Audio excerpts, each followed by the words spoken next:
Hold up. Hey guys, it's Taya back with another video. As of this week, I've actually seen a lot of positive stuff. I've seen a lot of funny memes and things like that just to kind of keep us all busy and going. And then I know last week it was just a bit much.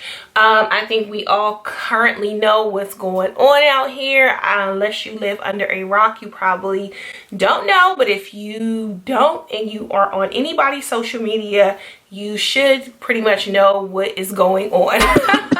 So anyway, with all that being said, this is just a quick check-in. I wanted to give you guys some tips, just let you guys know how I'm doing during this situation, and just kind of share with you all what I've been doing and just some thoughts that I had on my mind as I started to sit down and film. I went online, I went on Facebook, and I just saw a couple of different things that were kind of concerning and just some things that I felt like I should just kind of address and talk about. I did take some notes because you guys, my memory, like I be forgetting y'all, like I do. For real. So I just took some notes, and honestly, a lot of these tips are really just for my fellow trade show brand ambassadors, experiential marketing, all of those people that do that type of work. My heart goes out to you guys. I've been seeing a lot of your posts on Facebook about how you guys have no work, like everything just kind of shut down. South by Southwest got shut down. I know so much has been going on. So yeah, before we get started, let me just go ahead and grab my tea. And this, honestly, guys, is just hot water and lemons. That is all that's in there. And that is my tea. That is what I have been drinking. Some of you guys may not know, but before I started my YouTube channel, I was into events. I am a product specialist.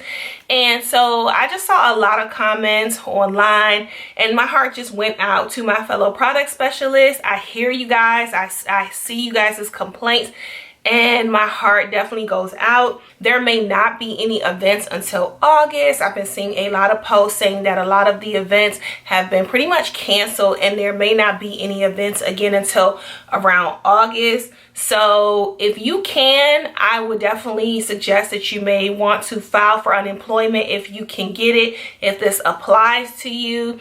You never know until you try. Now, I know some people were like, oh, well, we don't know if we can do it. We don't know if we'll get it. At the end of the day, you never know until you try. So if I were you, I would rather just I would file and then let them tell you no, if that makes sense. I would just personally file, and if you can get it, then great.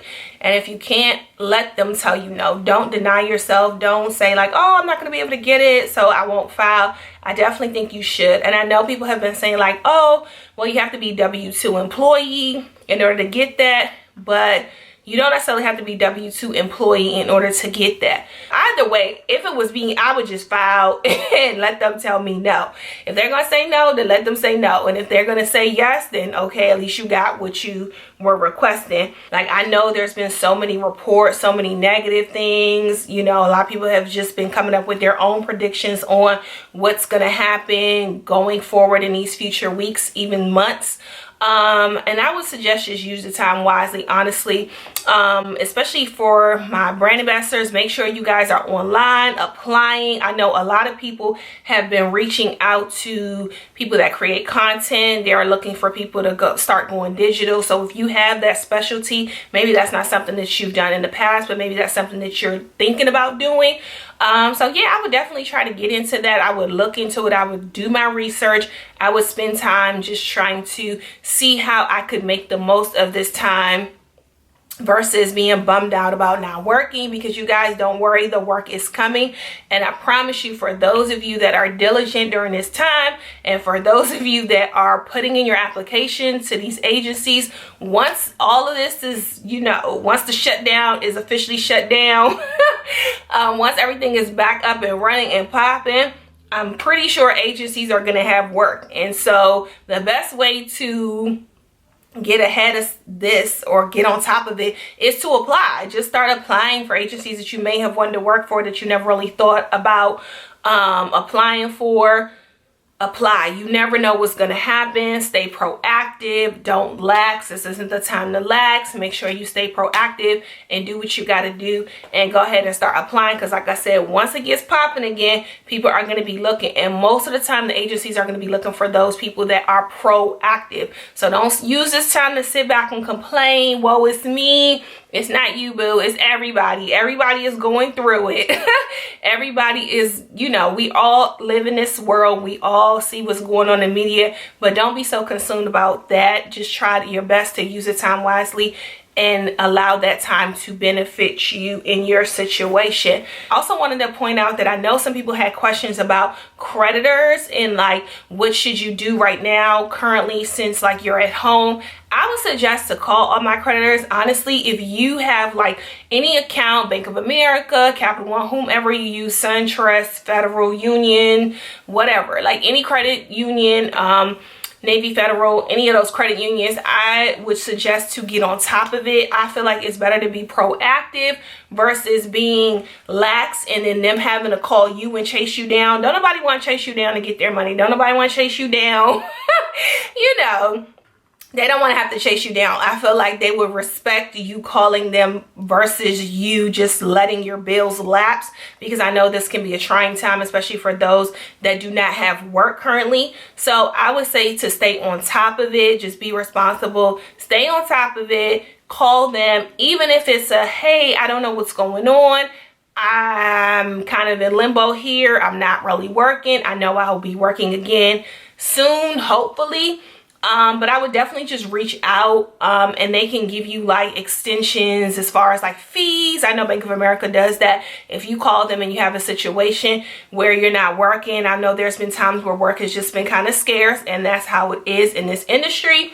And I've had to call and be like, hey, yeah, I just don't got it right now. Like, I need y'all to chill with them fees. Y'all be doing too much in the first place, but for real, chill with them fees. But no, I've had to call them and be like, hey guys, this is my situation. And they definitely have been able to waive the fees and even put them on hold for months at a time until everything was back in order. So I would definitely suggest to make sure that you do that. That goes along with just being responsible, being proactive, and just making sure that you're using the time wisely. My next tip is to get off of the news, get off of social media. If you ain't got nothing on like to do, if you're not working or making something for social media, try to spend as little bit of time on there as possible. I know everybody wants to be abreast of what's going on. I know people want to know, but at the same time, if it's negative and it's starting to make you feel bad, you guys, I promise you it is better for you to get off of it faster than later, than to sit there for hours and hours and hours and then feel like you have like this dark cloud over you. We all know what's going on. We all know that we want to, I mean, I understand the need and the want to just know what's going on, but at the same time, if it's something that's making you feel bad, don't just continue to sit there and watch it and allow it to feed your subconscious, and then you wonder why you're like in a bad mood. You wonder why you're feeling sad. You wonder why you're feeling bad. Get off of social media. Like, do what you have to do. Post. Don't get me wrong. I post my posts. I go do something else. I try my best to use the time wisely, because honestly, guys, there are people out here in worse situations. There are people out here that need ventilators. The older people, they need ventilators. People that are getting sick, like all of that.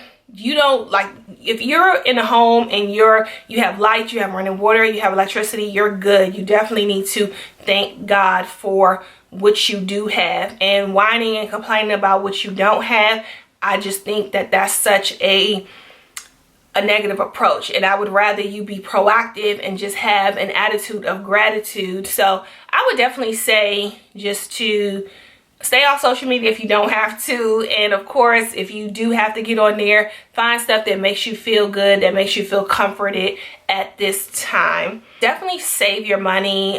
We don't know what's going to happen the next few months. We pray and we thank God that we know we'll be okay. But at the same time, you got to be diligent and you got to be wise. So I would say chill with the shopping. And for those of you guys that have already done your budget, kudos to you. Good job. For those of you guys that have not made a budget, I was reading Total Money Makeover by Dave Ramsey. I'm just into finance books and all that stuff. So I like to read all that stuff. And most successful people, a lot of people that are very wealthy always say that you should have at least 3 to 6 months worth of finances, guys. So I would definitely suggest that you take that into consideration, especially now during this time. If you haven't already done so, definitely do yourself a favor, create a budget. It doesn't take a lot of time, but you definitely have to stick with the budget. I use the cash method, where I kind of like to spend cash for everything, and that way it helps me keep track of my spending. If that's not your thing, then definitely find what your thing is and just stick with it. Make sure you're clocking every dollar. Make sure you have your 3 to 6 months emergency fund, and what that is really just having all your bills paid. God forbid something like this happens, you're able to pay your bills for 3 to 6 months at a time. And once this is all over, hopefully this is a lesson to some people, that maybe even a lesson to myself, that I really just have to be a bit wiser when it comes to spending. Every dollar really just does count. We don't know what's going to happen. Of course, we all know, wash our hands, just be as clean as possible, wipe down door handles and all those good things, and just stay healthy, guys, because the medical profession, they already have a lot to deal with. And so us, you know, keeping ourselves healthy helps them out. You know, that's like a way of us saying thank you for taking care of us. You know, I know my doctor and my nurses, I'm super grateful for all of the people that have that are in the medical profession, and I just say thank you to you guys, because I know you guys got a lot going on right now. And so the last thing we need to do is just add to their issues and kind of take away from those that really have real issues. Now, don't get me wrong, if you feeling sick, you need to take your butt to the emergency room or the hospital. Like, don't be at home coughing, talking about, no, don't be doing that. Like, if you're not feeling well, go to the emergency room, do what you need to do. But definitely just try to protect yourself as much as possible. So I just wanted to go ahead and run down the tips again, just for you guys. Read more. Stay busy, stay active, get outside, get your walk on, get your stroll on when it's hot. Eat healthy, be super conservative, spend less, not the time to be online shopping. Create a super frugal budget. Use your time wisely, guys. Don't forget, this too shall pass. Eat more fruits and vegetables. Make it fun, be super diligent, and read more. If you guys are into reading, whatever you're into now, use this time to do that. Spend the time wisely. Like I said, this too shall pass. For all my fellow believers out there, you guys read Psalm 27. It really helped me. It blessed my life. And Psalm 91, you guys, don't sleep on those scriptures. They are life. So I hope you guys enjoyed this video. I hope this video wasn't super long. If it was, my bad, but I really felt like I should get these tips out. I hope you find them useful, and I will talk to you guys in the next one. Bye. Stay blessed. Hold up.